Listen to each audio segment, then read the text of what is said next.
আত্মসাৎ করা। বলেন কি করা? যিনি টাকাটা ঋণ নিছেন আপনি দিবেন না নিয়ত করছেন, এটা আত্মসাৎ। আপনি আরেকজনের জমিন সামান্য পরিমাণ দখল করলেন, এটা আত্মসাৎ।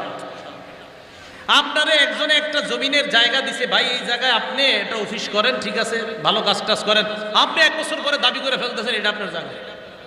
এমনি দিছেন আর কি মায়া করে, ঠিক আছে করো, আপনি 1 বছর পরে বলতেছেন জায়গায় আমার। জনগণ দেখে, হয় এই তো আপনি তো অফিস করছেন, জায়গা তো আপনারই হবে, এত বছর থাকেন, হ্যাঁ হ্যাঁ মনে হয় এটা আত্মসাৎ। আল্লাহ পাক রব্বুল আলামিন বলেন, ওয়ালা তাকুল্লিল খাইনিনা খাসিমা। নবী, যারা আত্মসাৎকারী, যারা খেয়ানতকারী, তাদের পক্ষ অবলম্বন করে আপনি বিতর্ক করবেন না, এদের পক্ষ কখনো নেবেন না। আল্লাহ বলেন, ইন্নাল্লাহা লা ইউহিব্বু মান কানা খাওয়ানান আসিমা।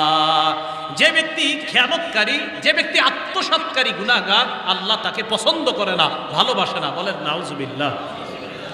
قال رسول الله صلى الله عليه وسلم من اقتطع حق امرئ مسلم بيمينه।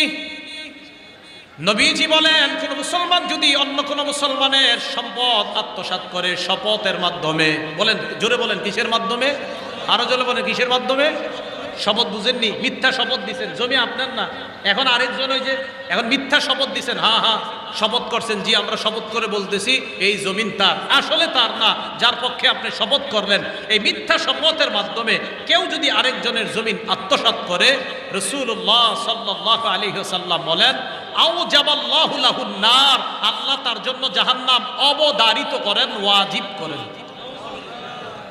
কি করেন বলেন তো? জাহান্নাম ওয়াজিব।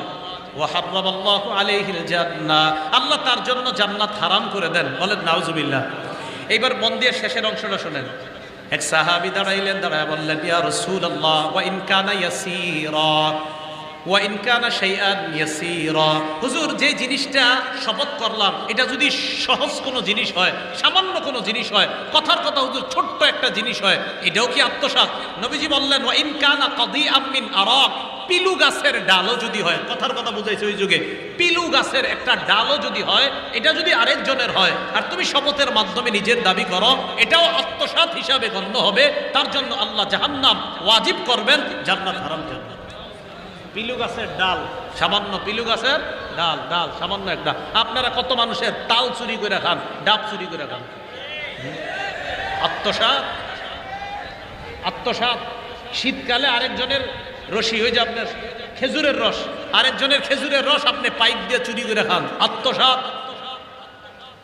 কি হয়নি এরকম? আরে যারা খান তারাও বলেন হয়নি? হ্যাঁ, এটা ঠিক না, এটা অন্যায়। রাসূলুল্লাহ সাল্লাল্লাহু আলাইহি সাল্লাম বলেন, ওয়া ইন কানা কাদিআম মিন আরাক, পিলু গাছের ডালও যদি কেউ চুরি করে এটাও আত্মসাৎ হবে। এবার জমিনের ব্যাপারে কি কয় দেখেন।